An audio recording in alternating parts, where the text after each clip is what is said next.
थोड़ा उसको भी समझ लें ताकि भीतर के अनुभव में और अच्छी डुबकी लग सके।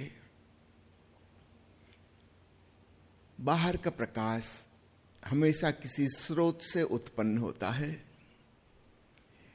भीतर के प्रकाश का कोई स्रोत नहीं है।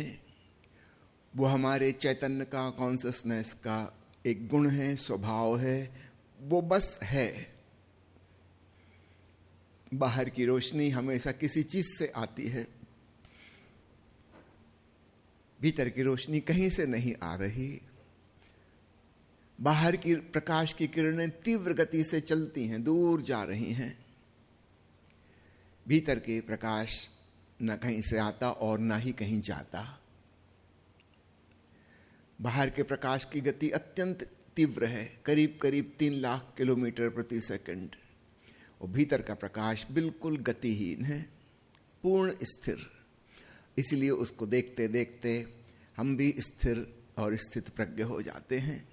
मन की चंचलता समाप्त हो जाती है, वो बस मौजूद है, कोई आवागमन उसका नहीं हो रहा। बाहर का प्रकाश कहीं रुक ही नहीं सकता, तीव्र गति से भाग रहा है। बाहर के प्रकाश में गर्माहट है, ऊष्मा है, इसलिए सूरज से हमें प्रकाश भी मिलता है और गर्मी भी मिलती है। भीतर चेतना का प्रकाश शांतिदायी और शीतलता से ओतप्रोत है, इसलिए भीतर के प्रकाश की तुलना चांदनी से की जाती है, धूप से नहीं की जाती। चांद की किरणों में एक शीतलता है, ठंडक है। भीतर का प्रकाश भी कुछ मिलता जुलता वैसा ही है। कबीर साहब की उपमा सबसे सटीक है। वे कहते हैं, बिना चांद की चांदनी, कुछ ऐसा है। क्योंकि अगर चांद है तब तो उसका स्रोत हो गया। बिना चांद की चांदनी अर्थात स्रोतहीन शांत शीतल प्रकाश।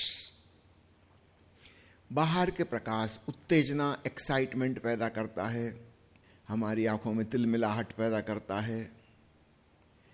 भीतर की रोशनी शांत चेतना पैदा करती है, उत्तेजना नहीं।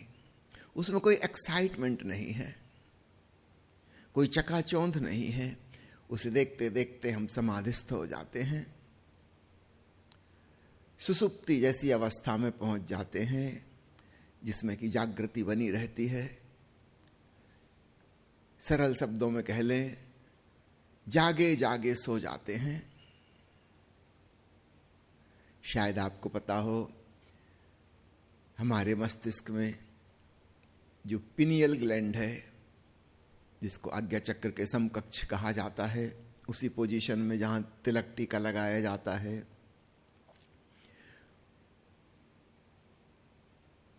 उसकी रचना कुछ कुछ आंखों के रेटिना जैसी है।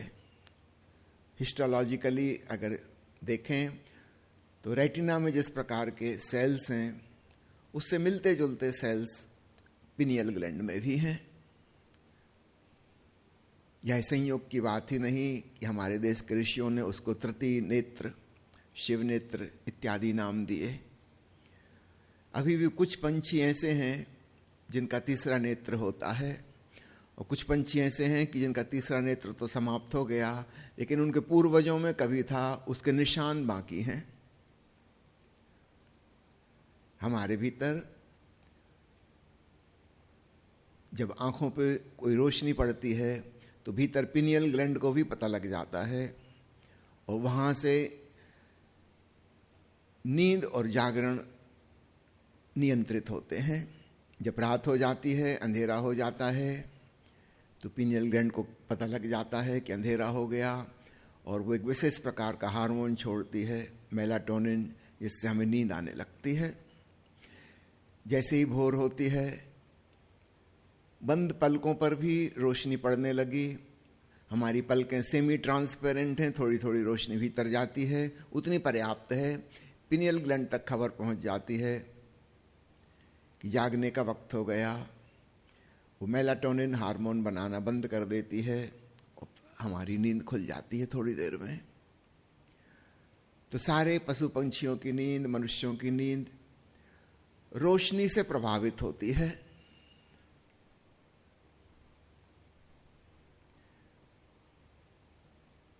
मेलाटोनिन का उपयोग किया जाता है दवाई के रूप में।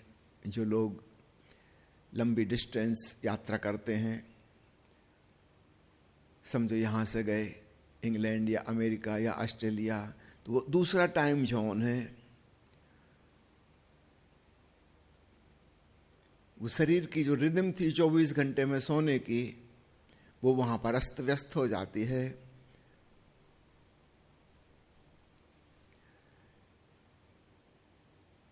मेलाटोनिन की गोली खा के 2-3 दिन के भीतर फिर से अपनी नई रिदम रिस्टोर कर सकते हैं।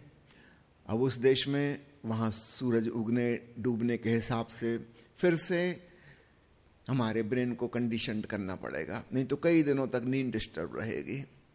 जब सब लोग जाग रहे हैं तब आप सोओगे, जब सब सो गए तब आप जागोगे।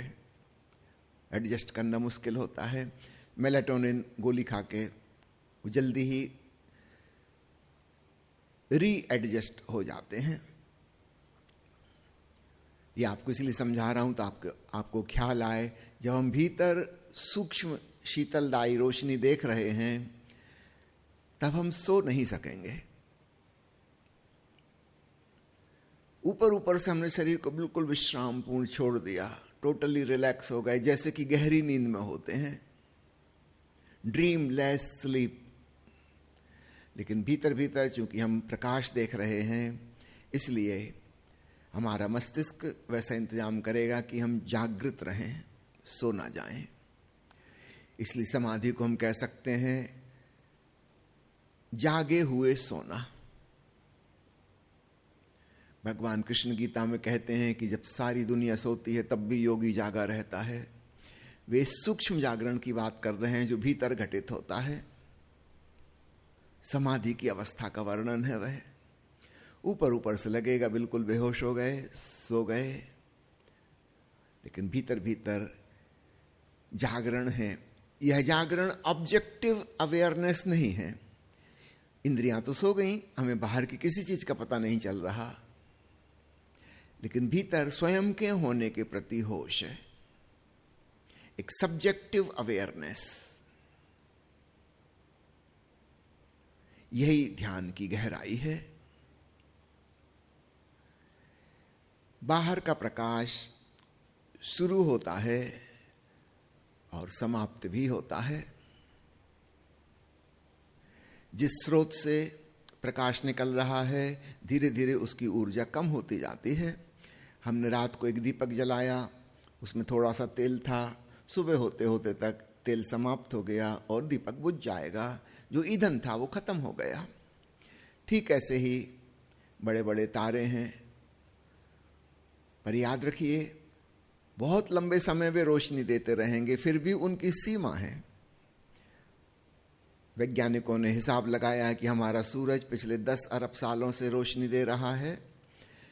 इसका ईंधन अब इतना कम हो चुका है कि अगले 5 अरब साल तक और रोशनी देगा, बस उसके बाद समाप्त हो जाएगा। वहां लगातार परमाणु विस्फोट हो रहे हैं, हाइड्रोजन बम फूट रहे हैं, हजारों लाखों बम प्रति सेकंड फूट रहे हैं, लेकिन जितनी उसमें ईंधन है, हाइड्रोजन है, धीरे धीरे वो समाप्त हो रही है, कम होती जा रही है। प्रकाश की किरणें बन के बिखर गई, रेडिएशन हो गया। सूरज का वजन रोज कम होता जाता है, 5 अरब साल बाद समाप्त हो जाएगा। तो चाहे छोटा सा दीपक हो, चाहे महासूर्य हो, उसकी एक सीमा है, उसका शुरुआत है और समापन भी है। भीतर की जो रोशनी है, इसका ना कोई बिगिनिंग है और ना कोई एंडिंग है,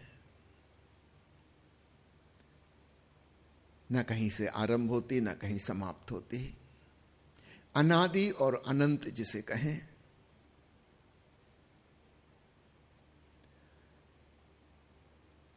इन भेदों को ख्याल रखिएगा।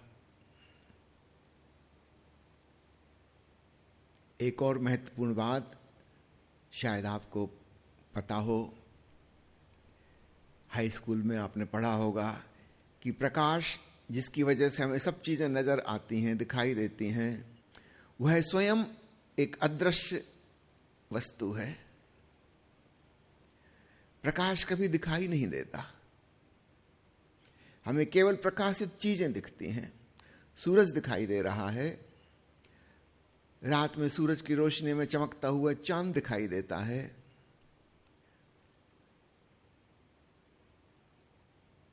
लेकिन हमने प्रकाश को आज तक नहीं देखा। प्रकाश की किरणें स्वयं अदृश्य हैं। तो या तो प्रकाश का स्रोत हमें नजर आता है, अथवा प्रकाश जिन चीजों पे पड़ रहा है वहां से जब वो रिफ्लेक्ट होके या रिफ्रैक्ट होके आता है तब हमें नजर आता है। वो वस्तु दिखाई देती है, प्रकाश दिखाई नहीं देता। इसलिए जहां पर वस्तु नहीं है वहां पर घनघोर अंधेरा होगा। उदाहरण के लिए जब कोई अंतरिक्ष यात्री स्पेस में पहुंचता है तो उसको सूरज दिखाई देता है, तारे नजर आते हैं, लेकिन बस अपनी जगह चमकदार। उनके इर्द गिर्द पूरा घनघोर अंधेरा, पूरे अंतरिक्ष में घनघोर अंधेरा है। यद्यपि सारा अंतरिक्ष प्रकाश से ओतप्रोत है, लेकिन चूंकि कोई ऑब्जेक्ट नहीं है, कोई वस्तु नहीं है, प्रकाश किरण दिखाई नहीं देती। इसलिए सूरज भी नजर आ रहा है, बस अपनी जगह चमकदार गोला, उसके आसपास पूरा घनघोर अंधेरा है।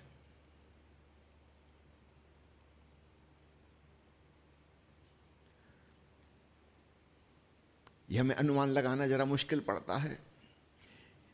यहां हम जो देखते हैं सूरज को, तो जिस वायुमंडल से होकर प्रकाश किरणें हम तक आ रही हैं उसमें बहुत मॉइस्चर है, पानी के पार्टिकल्स हैं, बर्फ के क्रिस्टल्स हैं, धूल धमास है, बैक्टीरिया वायरस हैं, बहुत कुछ प्रदूषण है, बादलों के टुकड़े तैर रहे हैं, बहुत कुछ है वायुमंडल में। वो सब चीजें प्रकाशित हो गई, वो हमें दिख रही हैं। इसलिए हमें लगता है कि सूरज के उगने से सब तरफ रोशनी हो गई। अगर ये वायुमंडल हटा लिया जाए, इसके डस्ट पार्टिकल्स, मॉइस्चर के पार्टिकल्स हटा लिए जाएं, तो हमें कुछ भी नजर नहीं आएगा। हाँ, सूरज दिखाई देगा, लेकिन आकाश में पूरा अंधेरा रहेगा। धरती पर चीजें दिखाई देंगी क्योंकि वो ऑब्जेक्ट्स हैं, वहां से रोशनी लौट के हम तक आएगी, तो हमको नजर आएगी कि ये पहाड़ है, ये आदमी है, ये पेड़ है, लेकिन उनके इर्द गिर्द बिल्कुल अंधेरा होगा।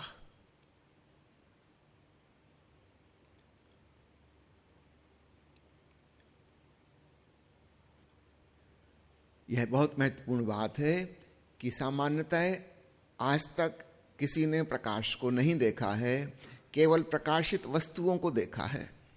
इसका ठीक विपरीत भीतर है, वहां कोई वस्तु नहीं है। There are no objects to be illuminated. वहां प्रकाश ही दिखाई देता है। फिर से दोहरा दूं, बाहर के जगत में प्रकाश दिखाई नहीं देता, केवल प्रकाशित वस्तु दिखाई देती हैं। और आत्मिक लोक में वहां कोई वस्तु है ही नहीं, प्रकाश स्वयं दिखाई देता है। इस संबंध में आखिरी बात और वो बहुत महत्वपूर्ण है कि बाहर जो भी हमें दिखाई देता है, हम उससे भिन्न और पृथक अपने आप को दर्शक के रूप में, दृष्टा के रूप में जानते हैं। हम उससे अलग थलग होते हैं। अंतस्लोक में अद्वैत है, वहां ऑब्जर्वर और ऑब्जर्व्ड, दृश्य और दृष्टा का अंतर नहीं है। वहां जानने वाला स्वयं को ही जान रहा है, किसी अन्य को नहीं। इसलिए आप ऐसा नहीं कह सकते कि मैंने भीतर जाके ऐसा ऐसा देखा, जैसा हम बाहर की दुनिया में कहते कि फलां जगह गया था, मैंने ये देखा वो देखा।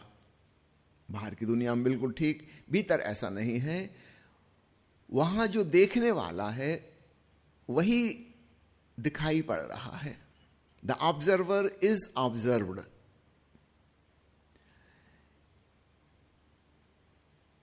ये बात हमारे बाहर के अनुभवों से विपरीत है और जल्दी ही इसकी धारणा हम नहीं कर पाते। इसको आप ऐसा समझें कि भीतर आपके अतिरिक्त और कोई नहीं है। ध्यान में आप जो भी जान रहे हैं वो किसी अन्य का अनुभव नहीं है, वह आप ही हैं। जिस ओंकार के नाद को आप सुन रहे वह आप ही हैं, जिस आलोक का दर्शन कर रहे वह आप ही हैं। वहां अन्य दूसरा कोई नहीं है, इसलिए द्वैत की कोई संभावना ही नहीं। बाहर के जगत में हम जो भी जानते हैं इंद्रियों के माध्यम से, उसमें द्वैत मौजूद रहता है। आपने कुछ भोजन लिया, चाय पी, आपने उसका स्वाद लिया, निश्चित रूप से आप अलग हैं, और जिस चीज का आपने स्वाद लिया वो आपसे अलग है। मैं बोल रहा हूं, आप सुन रहे हैं, आप श्रोता हैं, मैं वक्ता हूं, दोनों अलग अलग हैं। इंद्रियां जो भी जानती हैं उसमें हमेशा एक डिस्टेंस और दूरी है, लेकिन भीतर अतीन्द्रिय अनुभव में कोई दूरी नहीं है, वहां द्वैत नहीं है, द्वंद्व नहीं है। इस धारणा को हर साधक को अपने भीतर जहन में बिठालना होगा, क्योंकि हमारे जिंदगी भर के अनुभवों से यह विपरीत है, वो जल्दी हमको पकड़ नहीं आती।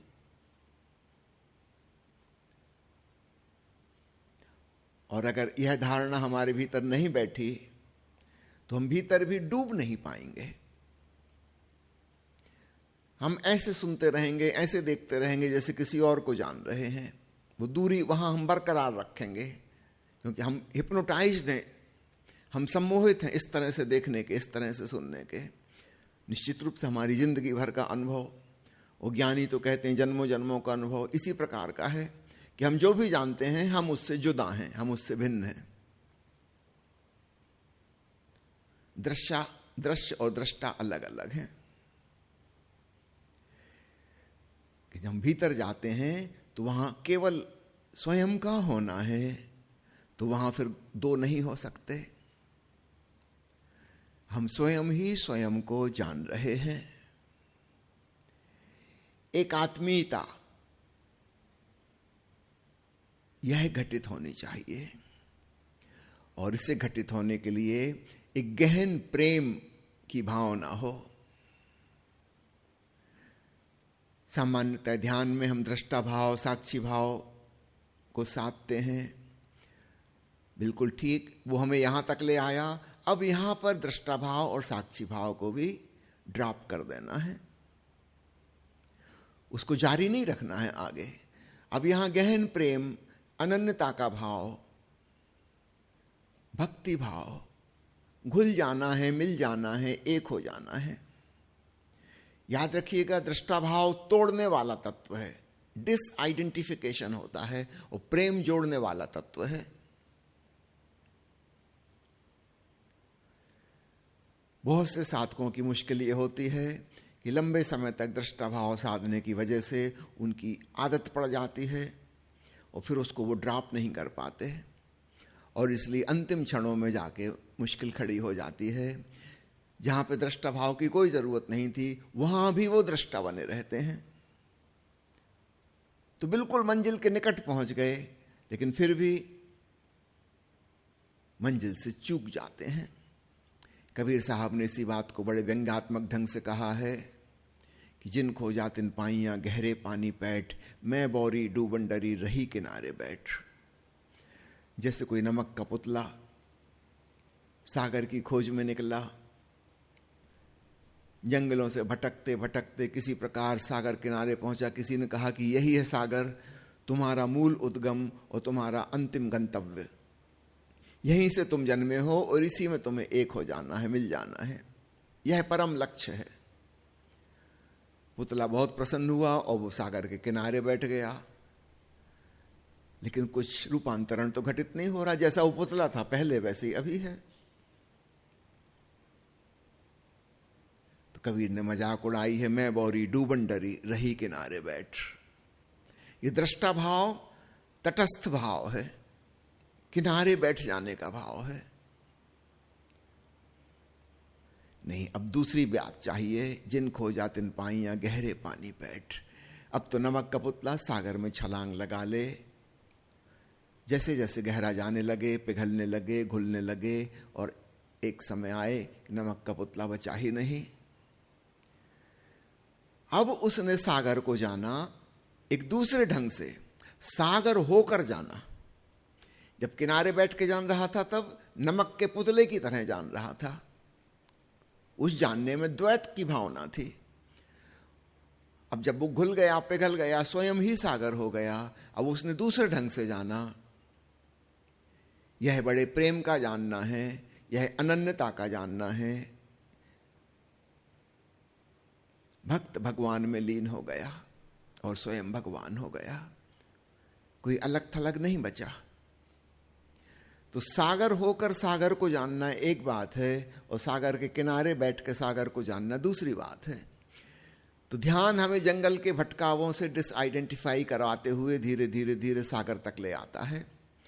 अब यहां से दूसरी यात्रा शुरू होती है। अब उस दृष्टा भाव को भी छोड़ दो, अब लौलीन हो जाओ, एक हो जाओ। हर ध्यानी को, हर योगी को अंत में भक्त होना होता है, उसके बिना कोई उपाय ही नहीं। इस बात को खूब अच्छे से जहन में बिठा लेना। ध्यान का, योग का, अन्य साधना के मार्गों का उपयोग है एक लिमिट तक। वहां जाके सिर्फ एक ही उपाय बचता है, भक्ति। अब तो गहन प्रेम भाव से जुड़ जाओ, एक हो जाओ, संयुक्त हो जाओ। तो प्यारे मित्रों, आज का यह आखिरी सत्र, यह बात खूब अच्छे से समझ लेना, अपने हृदय में बिठा लेना कि जब भीतर आलोक को देखो, जब भीतर ओंकार को सुनो, तो एकात्मीयता से सुनो, एक होकर देखो। देखने वाला अलग नहीं है, ऐसा जानो यह मेरी ही ध्वनि है, यह मेरी ही रोशनी है, यह मैं ही हूं।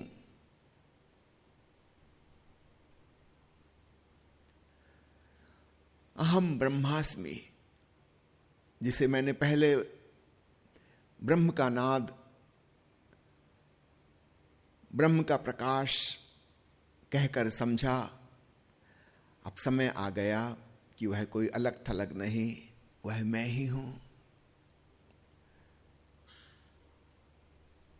तो आरंभ की जो हमारी यात्रा है वो है निगेटिव ढंग की, नेति नेति, नाइदर दिस नॉर दैट, मैं यह नहीं, मैं वह नहीं, मैं संसार की घटना नहीं, अन्य दूसरे आइडेंटिफिकेशन नहीं, मैं शरीर नहीं, मैं मन नहीं, विचार नहीं, मैं भावना नहीं, मैं सांस नहीं, मैं इंद्रियां नहीं, इंद्रियों से प्राप्त जानकारी नहीं, वो नहीं नहीं पे आधारित थी। सबसे टूटते जाओ, टूटते जाओ, टूटते जाओ, केवल दृष्टा मात्र रहे। अब इसके बाद पॉजिटिव धारणा अपनानी होगी, यह मैं हूं।